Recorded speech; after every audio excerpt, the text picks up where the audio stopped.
school here, not at Colombia, but I went to CUNY down the street. And I've lived here for a couple of years, so very, very familiar, and it's always a good feeling to come back to this wonderful, wonderful city. And thank you, especially to all those who have made it to various parts of the US to be here. Thank you. I just wanted to talk to you guys about a special growth story of the youngest state in India, which I refer to as the most successful startup state of independent India. Next year, in 2027, India will be completing 80 years of independence. And in the last 80 years, I can say this with utmost confidence and with a bit of a swag as well, that I represent that state in India, which has done tremendous things in a short span of time. And I truly take a lot of pride in this state that we fought hard to get, and we also fought hard to administer over the last decade and more. Having spent a decade at the intersection of industry, innovation, and governance, I can tell you with confidence that when leadership has a clarity of purpose, and when leadership can focus on getting things right, even in a country like India, which is probably the most diverse nation on the planet, things can be done, and clarity of purpose can build credibility far beyond geography. Peter Drucker very famously said, the best way to predict the future is to create it. That's exactly what we try to do over the one decade since Telangana became an independent state. In Telangana, in many ways, we have not waited for growth, we have not waited for opportunities, but build institutions, infrastructure, and confidence that could attract growth, opportunity, and innovation. Telangana, like I mentioned, was not a state that was given on a platter to us. We in fact had to fight really hard, struggle really hard, led by our very able leader, Shri KTR. It was born out of struggle, sacrifice, and ultimately the world's largest democracy. The government of India had to heed to the popular demand of the people of Telangana. Our story, the state story, is a story that represents dignity, aspiration, and progress. What is that story? I would like to elaborate a bit. This conversation for me is special because, and is bigger, not just from one state's perspective, but not just from a region's perspective, but to give you hope that one state can achieve, so much within a decade. The rest of India can also accomplish a lot more to create a national momentum. Because India has always been treated as one country with a lot of promise, with a lot of hope, with a lot of potential. And it's been 80 years since independence. Now there is a new goalpost. We talk about Vikasit Bharat in 2047. But I think the promise, if it has to be delivered, if it has to be fulfilled, there are a lot of things that India needs to get right, and Telangana can certainly be the lighthouse to the rest of the country. I would also like to quickly point out, India's greatness, India's rise, will not come from sameness. India's rise, India's potential, India's ability to deliver onto its potential will come from regions playing to their natural strengths. Imagine in India, we talk about double engine government. We keep hearing the slogan, double engine governments. But imagine in India, with 28 engines all roaring to go. Imagine a Formula One race for a minute. Are there any F1 fans here? I'm sure. I'm not talking about the movie. I know Brad Pitt, of course, but imagine a Formula One race where you have 20 race cars competing against one another and bustling with energy, and really going at each other. India could be a similar story unfolding, provided our 28 states play to their strengths, play to their potential, and eventually accomplish the collective dream of being in the first world by 2047. That is why Telangana's journey matters, not just as a state story, but as part of a much larger Indian story. Now, I'd like to quickly, I only have 6 slides, so don't worry, it won't be a very boring, long speech. I know politicians are in love with mics and their voices, so I'll try and keep it as simple and as quick as possible. India is no more just the back office of the world. I think most of you would agree with me on that, because it's not just the back office, it's not just the large market that the world, especially the enterprises across the world look at. But India is in fact a very serious long-term operating platform for all the enterprises across the world. This is probably a very, very dynamic shift which really provides an opportunity for a lot of enterprises to lean in and probably pick up opportunities.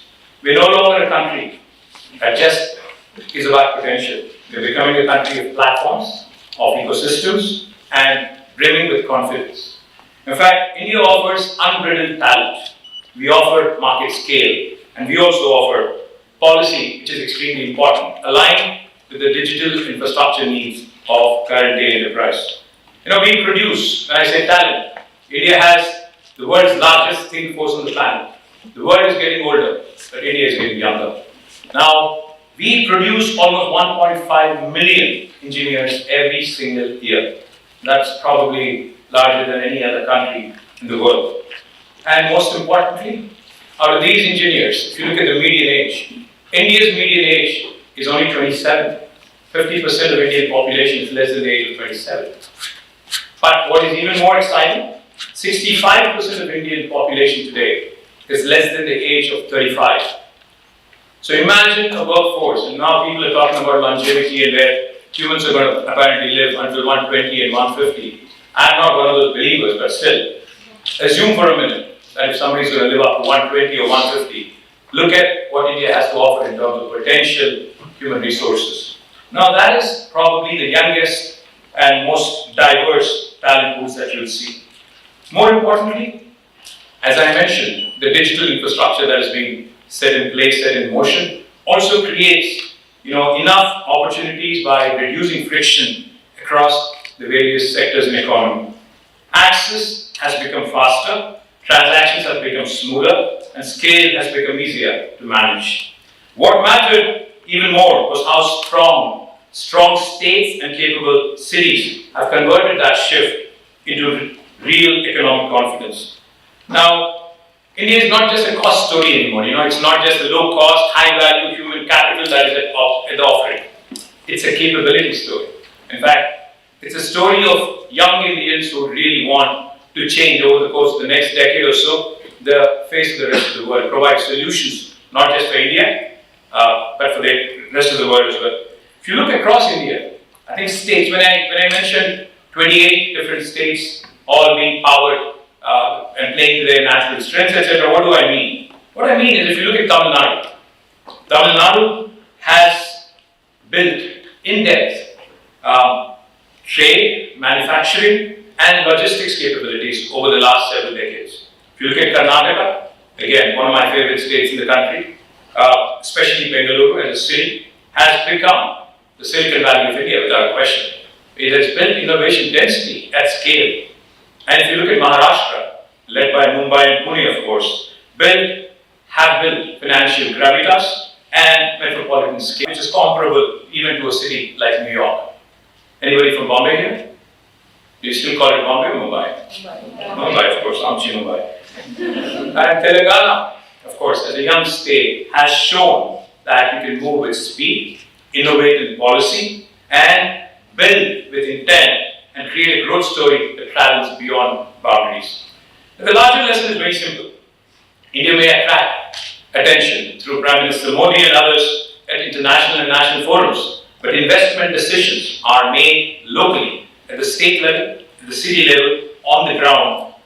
That is extremely important to understand. When people talk about enterprises and entering India, please remember, there are 28 different Indias out there. You have to pick which part of India you want to enter, because your entire experience hinges on choosing the right kind of state and on having a bilateral conversation with the states that are important. Because a lot of enterprises, they need to decide what works very well for them, because what works for Google might not work the same for Apple. So it became very important for us from Telangana's perspective that we need scale, we need innovation, we need the potential to reduce friction for anybody who's wanting to enter India. And that's exactly what we've done. Just to give you an example of why I call my state the most successful startup state of independent India.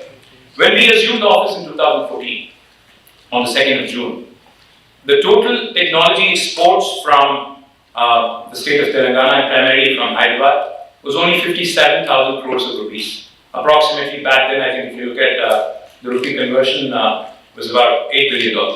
But by the time we left office in 2023, it rose from 57,000 crores to almost 2.72 lakh crores. And this is despite COVID. This is despite 2 years of crisis that has affected everybody across the world. The technology sector employment alone, when we assumed office in 2014, it was about 300,000, 323,000 to be precise, 3.23 lakhs. And when we left office, it was almost 1 million people working in technology sector alone in Hyderabad. You could see how quickly we were able to ramp up in terms of numbers, how quickly we were able to support all these enterprises across the world and attract investments in billions and billions of dollars. Just to give you an example again, guess where Amazon's world's largest campus is? Hyderabad, not in Seattle. So, again, an incredible story where we could deliver all permissions to Amazon within 11 days of them applying to build the world's largest campus. Guess where Google's, Apple's, Meta's, and even Uber, Salesforce, Micron, Novartis, their second largest base outside of the US is Hyderabad.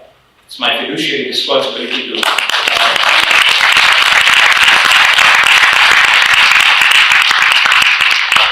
list is large, the list is long. Uber, Salesforce, Micron, Novartis, I can go on. It's a long list. Hyderabad did not just market itself well. It built the capacity to absorb ambition of the enterprises to grow, to scale, to expand. If there is one lesson that Telangana can teach you, it is this. Investors notice talent, but they commit to ecosystems. Talent in India can be mobile. You could be a Bangalorean, but you could shift to Hyderabad for a job. You could be from Bihar, but you could very easily come and adopt to Hyderabad or Bangalore. So it's even more important from a city perspective, from a state perspective, to build an ecosystem that is going to nurture the ambition of all these enterprises. Now, I would be remiss if I don't mention Dr. B.R. Ambedkar while I'm at Columbia University. As many of you, probably most of you know this, Dr. B.R. Ambedkar was an alum of this prestigious university back in the early 1900s, early first part of 1900s. As Dr. B.R. Ambedkar, he's also one of our founding fathers of independent India. I would like to just quote him on one quick point he made about innovation and ideas. Humans are mortal, to quote Dr. B.R. Ambedkar. Humans are mortal, so are ideas. An idea needs propagation as much as a plant needs water. Without it, both will wither and die. So the important point that I think we all need to absorb and assimilate is how even the best of ideas need ecosystems, need the support to nurture them, to actually make them into something which eventually translates into a larger than life idea. I would like to give you a few examples. Freshworks, an Indian company, began by solving a local problem, but a stubborn and a very real one which is rooted in India. In doing so, it made the rest of the world take notice of India's software as a services industry very seriously. Razorpay started by fixing pain points for Indian businesses, but when you solve the complexity that India is, when you solve the complexity and diversity that India presents, then that product can travel and basically get its own legs. That's exactly what happened. An Indian-born startup, again, going global and going at scale. Postman, another Indian product, basically making sure that thinking is impossible to ignore. For a very long time, Indian entrepreneurship has not been taken seriously, because even I myself have traveled the world, have tried to understand the cycle, because we have all these poster boys. We have the Satya Nadellas, we have the Sundar Pichais, we have Adobe Shantanu, there's Arvind Krishna, there's so many other Indian CEOs now who are the poster boys of very supremely talented, But again, where the real products? Where are the real innovators? Where are the young Indians who really scaled and have brought about a smile onto our faces in terms of creating products such as, say, Google or even other ChatGPT and others? I do have a few references that have come out of Telangana, especially from T-Hub. Examples like Skyroot, which is a space tech company, which is just, I think in a couple of months, it's going to be a unicorn. There is Darwin Box, which already has become a unicorn. Elo.ai, Zenity, High Radius, all unicorns coming from Hyderabad, have reinforced the shift, have made global enterprises sit up and take notice. Now, Indian entrepreneurs are not just building companies anymore. They're building confidence in India's ability to produce globally relevant and competitive products. But what we also have to remember from a state perspective, from an Indian state perspective is, while a lot of things have become easier, access to capital has become easier, mentorship, especially after virtual connectivity has become so easy, with the post-COVID world, has also become very easy to create a mentor network. Prototyping support has also become relatively easy. And most importantly, we have urban agglomerations like Hyderabad, like Bengaluru, like Chennai, like Pune, like Bombay, like Mumbai, like Delhi, which also have been attractive investment magnets, not just from an enterprise perspective, but also from a talent perspective. What's important for us to remember though, is we are just talking to Parmi before getting up here. She mentioned something about incubators and ecosystems. That's exactly what we've done in Telangana. We've created the world's largest technology incubator in the form of T-Hub. We drew inspiration from Station F in Paris, Y Combinator back here in the US, and we created the world's largest technology incubator which can accommodate 2,000 startups in one go. And we also created a women entrepreneurship hub called as V-Hub for women entrepreneurs who would like to lead and would like to build products. We also built India's largest prototyping facility called as T-Works, which is basically for hardware innovators. And we also ensured that those young students who are graduating out of India's engineering colleges and various other professional colleges can latch on and understand what the industry really wants and have built a product called as TASK, which is Telangana Academy for skills and knowledge to bridge about the difference in terms of what the market needs and in terms of what is being taught in our academic institutions.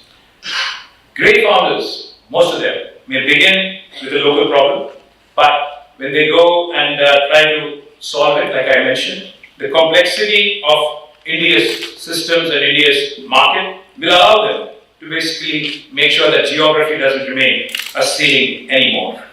I would like to quickly point out T-Hub, T-Works, V-Hub and TASK, which I just talked about, have really changed and have really contributed to the innovation ecosystem in Hyderabad. In fact, institutions that are being built for local youngsters have started now becoming anchor points for building at scale and actually marketing at scale across the world as well. So therefore, I would like to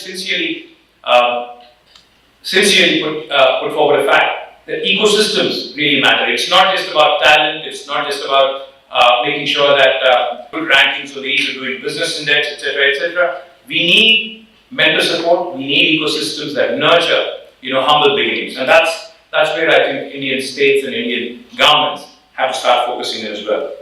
We also need to understand, especially one quick takeaway if I have to, from the T-Hub story. Ecosystems do not just reward success. They, of course, like I mentioned, enable beginnings. But when a city, when a state, when a nation starts understanding this, because just again, put things in perspective.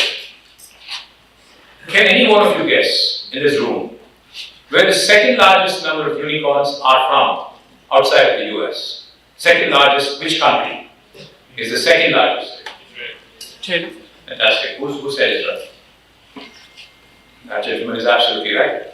I mean, a lot of people would say China, assuming that it's a large nation with more than 1.5 billion people, etc. But a small country like Israel today has the second largest number of unicorns on the planet outside of the US. But of course, the US is US. It's got a huge swath of land and large population. But Israel, as we all know, is a very small nation. But what Israel has shown to the world is that irrespective of your size, you can certainly, I mean, size matters, but irrespective of size, I think things can happen when the governments, when the ecosystems, when all the forces can work together to create a force multiplier.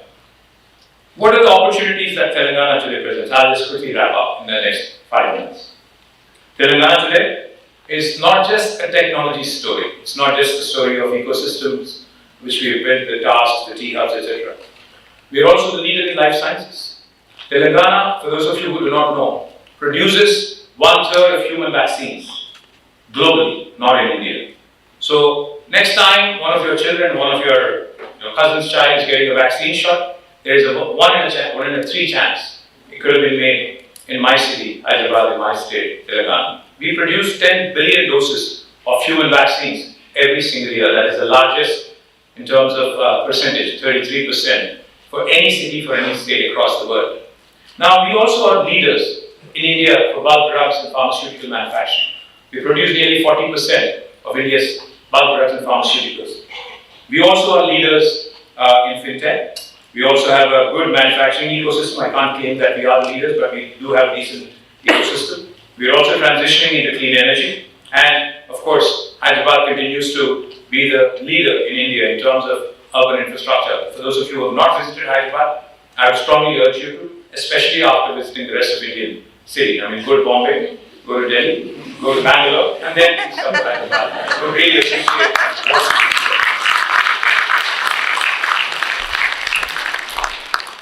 Things are changing in India. Those of you who haven't visited back home in India, in a long time. UPI has changed payments. Aadhaar has changed identity and access. ONDC is beginning to reshape digital commerce and how we really do commerce on a day-to-day basis.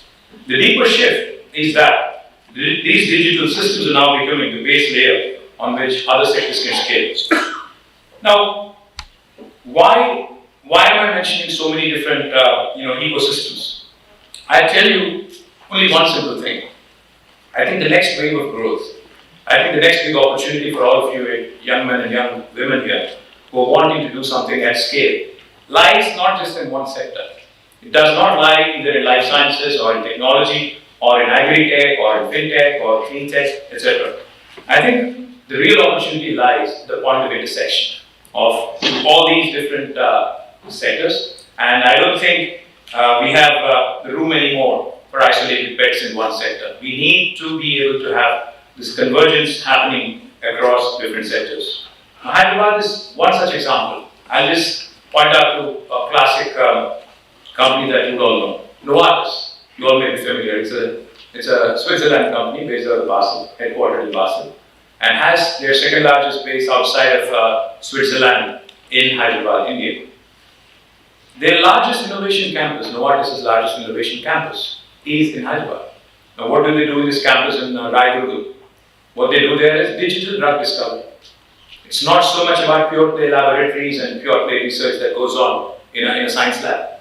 Today, Novartis has shown the rest of pharma industry, the rest of biotech industry, that digital drug discovery using simulations, bioinformatics, etc., is very much a possibility, and is something that truly can be done by Indian workforce.